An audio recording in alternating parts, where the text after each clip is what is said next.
Nyaris kita tidak temukan manusia yang sempurna kecuali Nabi dan Rasul yang punya sifat ma'sum, dijaga oleh Allah Subhanahu wa Ta'ala.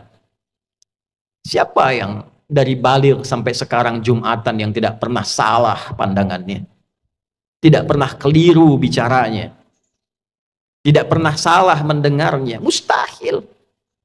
Seustad-ustadnya, kiai sekiai-kiainya pasti pernah salah.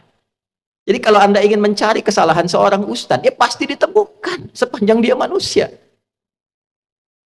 Kiai demikian, Habib demikian, sepanjang manusia, sepanjang bukan Nabi dan Rasul. Siapapun, mau pejabat, mau rakyat, mau birokrat, siapapun, pasti ada potensi untuk berbuat salah sepanjang kita masih hidup dan sepanjang setannya juga menunaikan tugasnya untuk menggoda manusia. Nah, Allah yang punya sifat Rahman dan Rahim sebagai penutup bagian dari khutbah ini menginginkan dalam situasi itu pun tetap melindungi kita, tetap menjaga kita.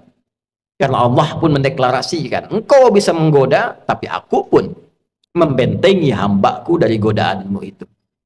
Maka kesempatan diberikan oleh Allah supaya kita menyadari kekeliruan itu, mengoreksinya, dan kembali kepada jalan kemuliaan. Tidak ada manusia yang tidak salah selain Nabi dan Rasul. Tapi diberi kesempatan oleh Allah dari kesalahan itu kembali menjadi soleh. Saudara, bila kita mengoreksi yang salah menjadi soleh, tidak baik menjadi baik, maka kebaikan yang dihasilkan dari sifat korektif dari yang tidak baik itu disebut birrun namanya. Birrun. Bila itu melekat pada diri kita, kembali jadi baik, birrunnya nempel dalam diri kita, jadi baik lagi, maka berubah menjadi mabrurun. Maka dilatihlah setidaknya dalam ritual setahun sekali. Belajar, kontemplasi, apa selamanya saya akan jadi seperti yang tidak baik ini. Kata-kata kotor, senang mencela orang, pikirannya nggak bagus, mendengar yang nggak baik. Sementara saya sadar saya pulang akan menghadap Allah. Nanti dikumpulkan di padang Arafah. Maka dibawa ke miniatur kehidupan orang kumpul semua sama. Mau pejabat, mau rakyat, mau punya kedudukan, mau tidak, pakaiannya sama, ritualnya serupa. Deklarasi kesetaraan.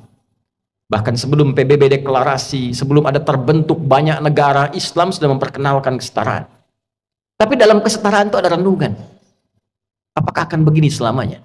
Sementara kita akan pulang kepada Allah. Apa enggak malu pulang dengan status sebagai pencuri, pulang dengan status sebagai koruptor, pulang dengan status sebagai pencela, pulang dengan status sebagai penyogok?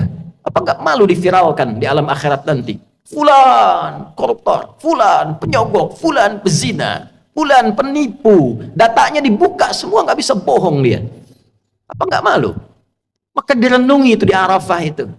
Taubat dia, kenali dirinya, tahu kemana ia berkehidupan, kemana ia berakhir, kemana ia pulang.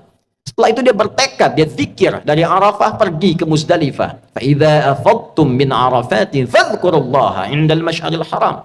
Dia bawa zikirnya, dia bertekad, dia akan lempari itu sifat-sifat buruknya yang ada dalam tubuhnya dulu. Karena tiga yang mempengaruhi dia menjadi tidak baik. Dirinya yang tidak bisa mengontrol nafsunya, faktor lingkungan sekitar yang dekat, lalu yang ketiga lingkungan jauh. Terdekatnya disebut aqabah dalam diri. Lingkungan sekitaran disebut wusta, yang jauh disebut dengan ula. Maka yang pertama dia lakukan, lempari dulu sifat yang tak baik dalam dirinya. Maka catatan di Arafah, dia bawa ke Muzdalifah, dia bawa 7 kerikil di situ, dia datang ke Jamarat, dia lempari. Bismillah, Allahu Akbar, lontar sifat kurang baiknya. Oh, ini diri saya yang tak bisa mengontrol nafsu, sering celah orang. Bismillah, Allahu Akbar, lontar, dia nangis karena yang dilontar sifat buruknya. Ritualnya demikian. 2 lontar, 3 lontar, sampai ujung kepala sampai kaki.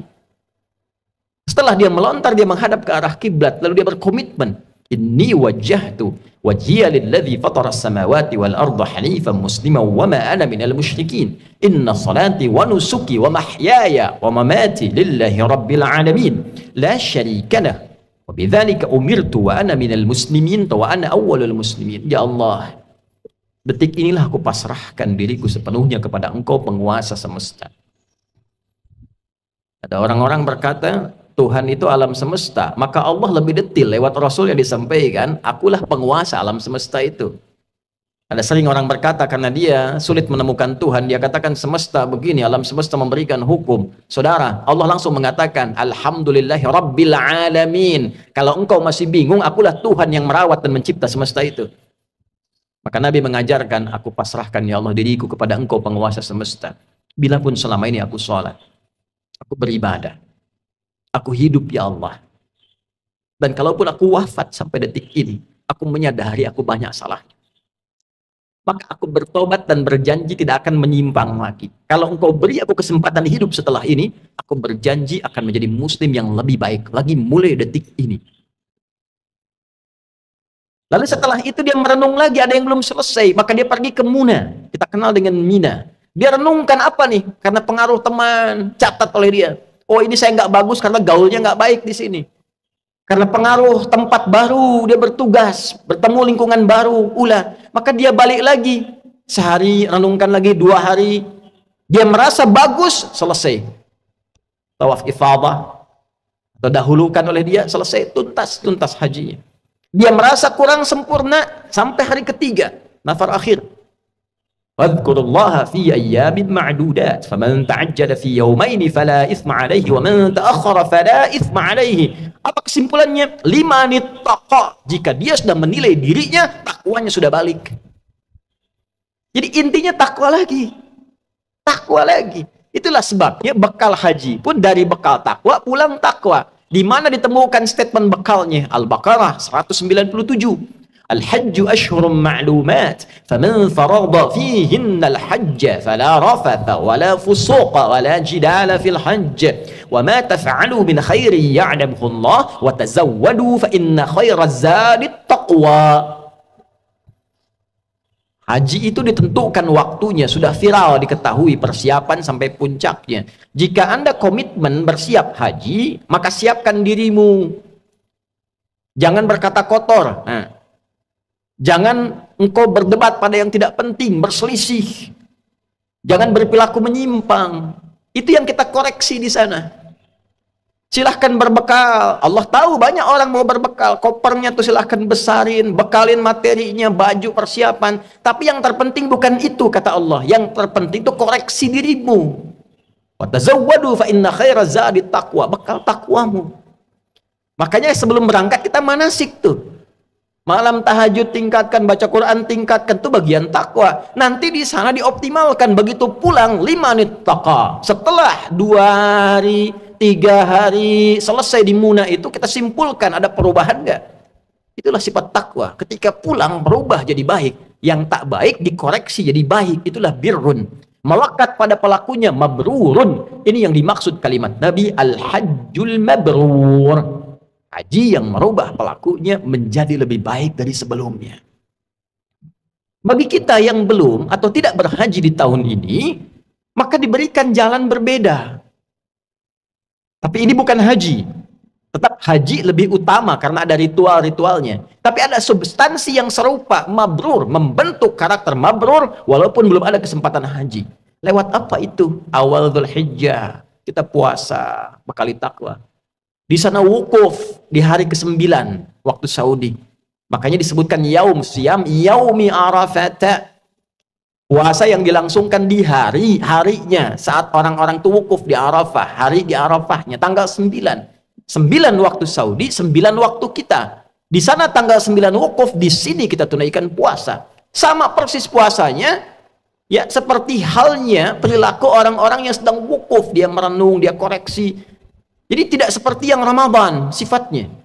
Tidak seperti yang Ayyamul Bid sifatnya. Bukan cuma sekedar tahan lapar, haus, terbit fajar sampai maghrib. Semua puasa tidak begitu. Ada keistimewaannya. Khusus untuk Arafah, esensinya koreksi diri. Kenali kekurangan dan seterusnya. Malamnya takbir, saat di sana melontar jumrah esoknya tanggal 10, di sini kita menyembelih. Sifat hewani. Hewan itu diciptakan dengan nafsu. Jadi gambaran nafsu itu ada di hewan. Hewan tak punya takwa.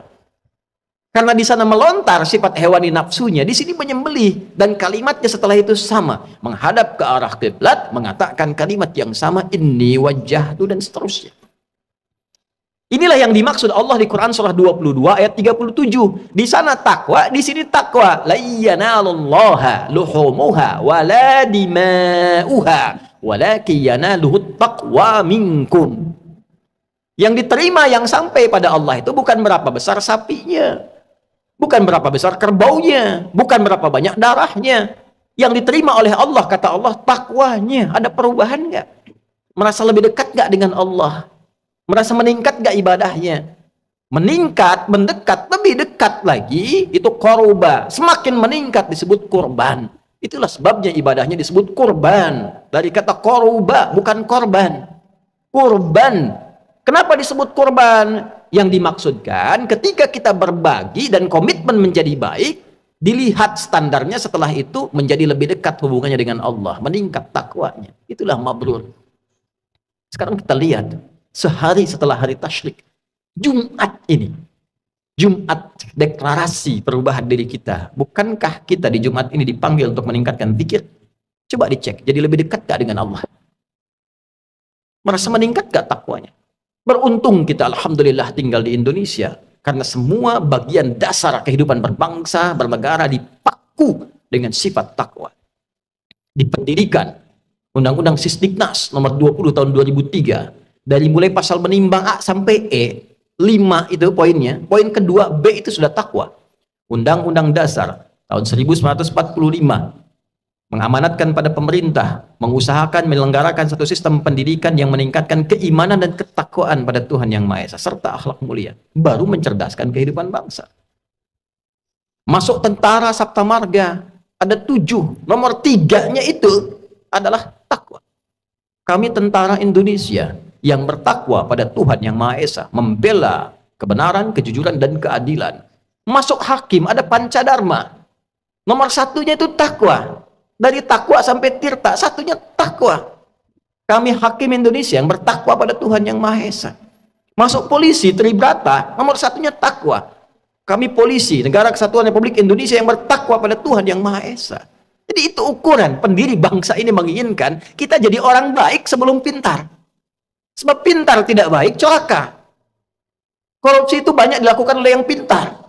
Pengelabuannya oleh yang pintar. Cuma karena nggak ada takwanya sebagai amanat undang-undang, itu yang jadi problem.